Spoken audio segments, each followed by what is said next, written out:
दोस्तों शुरू करते हैं आज की दो बड़ी खबरों के साथ आज का व्लॉग। आज सबसे बड़ी खबर जो आपके साथ शेयर करनी है वो है जी बांग्लादेश की। बांग्लादेश तहरीर कम करने जा रहा है और वो इस्लामिक नेटो का हिस्सा बनने जा रहा है। इस खबर ने थरथली में जाकर रख दी है, खासतौर पे हम साय मुल्क में। इस खबर की मुकम्मल तफसील कुछ देर के बाद, लेकिन उससे पहले भी इससे भी बड़ी खबर है। वो ये है कि मिडिल ईस्ट ने ईरान के सामने घुटने टेक दिए हैं। मिडिल ईस्ट के मतअद्दद ममालिक ईरान के साथ खुफिया तौर पर राब्ते कर रहे हैं और उसके साथ सिक्योरिटी एग्रीमेंट करना चाहते हैं कि भैया हमें माफ़ी दे दो, हमें बीच से निकाल दो, हमारे साथ सिक्योरिटी एग्रीमेंट कर लो। दोस्तों ये मैं नहीं कह रहा, ये ईरान के जो वजीर हैं, पार्लियामान के जो स्पीकर हैं, उनकी जानब से ये बयान आया है। ये सादा बयान पढ़ भी सकते हैं। इसमें उन्होंने बताया है कि वो हम साया ममालिक से डेली मल्टीपल मैसेजेस जो है वो रिसीव कर रहे हैं और ये मुमकिन तौर पर हमसाय ममालिक जो है ये वही है मिडिल ईस्ट के ममालिक जो अमेरिका के हाथ में खेल रहे थे और जो अमेरिका की जंग की वजह से ईरानी मिसाइलों का निशाना बन रहे थे।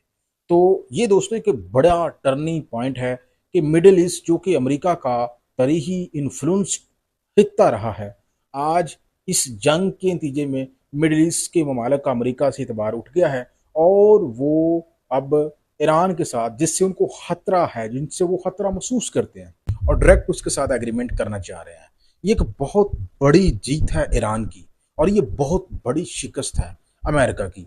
इसकी दोस्तों वजह यह है कि हालिया ईरान अमेरिका का जो कॉन्फ्लिक्ट हुआ है, इसमें इन ममालिक को ईरान के रहमो करम पर छोड़ दिया है अमेरिका ने। अमेरिका जो है यहाँ से धूम दबाकर भागा, इवन कि वो अपने जो उसके बेसिस हैं, जो इस बुनियाद पर उसने उधर बनाए हुए थे कि इन बेसिस की बुनियाद पे वो सिक्योरिटी फराहम करेगा। अब वो बेसिस यहाँ तो ईरान ने डैमेज कर दिए हैं, या फिर वहां से अमेरिकी फौज जो है वो वहां से गायब हो गई है, दूसरी खुफिया जगहों पर चली गई है। तो ये जो बेसिस थे, ये बजाय इसके कि इन अरब खिते के ममालिक को सिक्योरिटी फराहम करते, ये बेसिस जो है बजाते खुद इन अरब खिते के लिए एक बड़ा सिक्योरिटी रिस्क बन गए हैं। तो ये दोस्तों बड़ी खबर थी। अब आते हैं जी दूसरी बड़ी मेन खबर की तरफ। दोस्तों मैंने आपको पहले बताया कि जो बांग्लादेश है, ये खित्ते के अंदर एक बहुत बड़ी डेवलपमेंट होने जा रही है। ये तो सबको पता चल गया। इस्लामिक नेटो की बुनियाद जो है बाकायदा रखी जा चुकी है।